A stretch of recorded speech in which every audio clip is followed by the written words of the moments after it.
Hello friends, welcome to my channel. आज आपण एक वेगळी भाजी बघणार आहोत. हरभऱ्याची पानं सुकवून त्याची केलेली भाजी. हे अशी दिसतात ही पानं. ती तुम्ही स्टोअर पण करू शकता बरेच दिवस. थोडेसे फायदे बघून घेऊ. त्यात भरपूर मायक्रोन्यूट्रिएंट्स असतात, त्यामुळे नक्की इन्क्लूड करा ही भाजी. साधारण अशी दिसते बघा ही भाजी.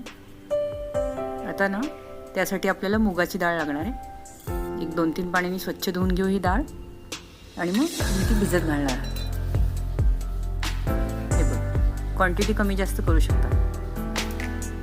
स्वच्छ धुतली आहे मी. आता त्यात पाणी घालून ठेवूया. बाकीची तयारी होईपर्यंत हे भिजेल. आता आपण या भाजीमध्ये घालूया डाळीचं पीठ. साधारण जेवढी भाजी आहे ना त्याला थोडंसं कमी घालायचं. म्हणजे 3 चमचे भाजी असेल तर 2.5-3 चमचे घालायचं. छान मिक्स करून घ्यायचं आहे मस्त. व्यवस्थित मिसळून घ्या.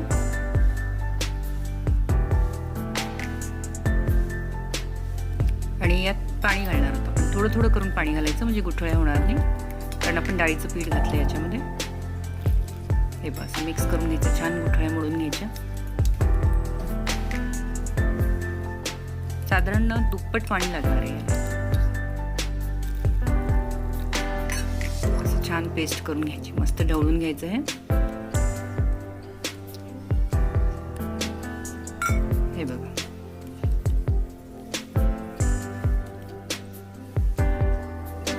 पेस्ट तयार झाली छान पातळ. आता मी मीठ घालून घेते.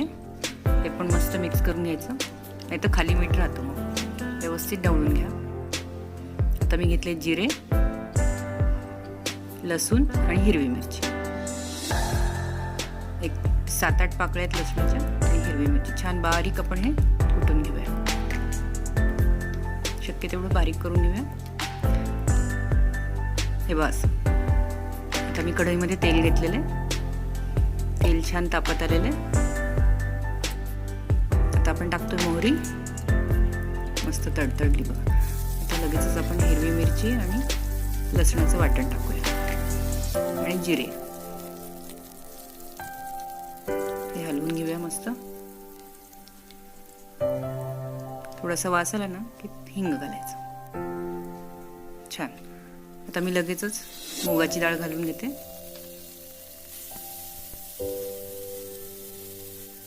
याला पण थोडंसं परतून घेऊया.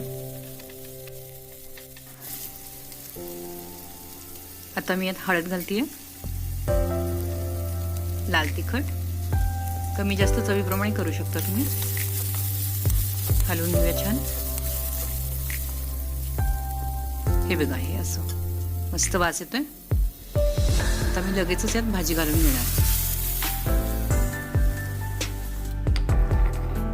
ज्यात आपण कुटून घेतलं होतं लसूण, त्यात पण थोडंसं पाणी घातलं आणि हे इकडे हे वाया नको जायला. हलवून छान आपण टाकूया त्यात. त्याची साधारण पिठलं असतं ना तशी कन्सिस्टन्सी होणार आहे. तुम्हाला अजून घट्ट आवडत असेल तर थोडंसं जास्त वेळ ठेवायला लागणार तुम्हाला गॅसवर. थोडा गूळ घालते. नसेल आवडत तर नका घालू.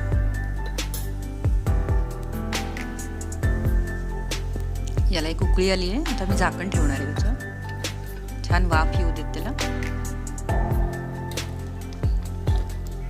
हे बघ, घट्ट व्हायला लागली भाजी. आता मी मीठ चेक करून घेते. व्यवस्थित वाटतंय. हे बघ, कन्सिस्टन्सी बघून घ्या. छान झालं. परत एकदा मी झाकण ठेवणार आहे. हे बघ, दुसरी वाफ आणली आहे मी. मस्त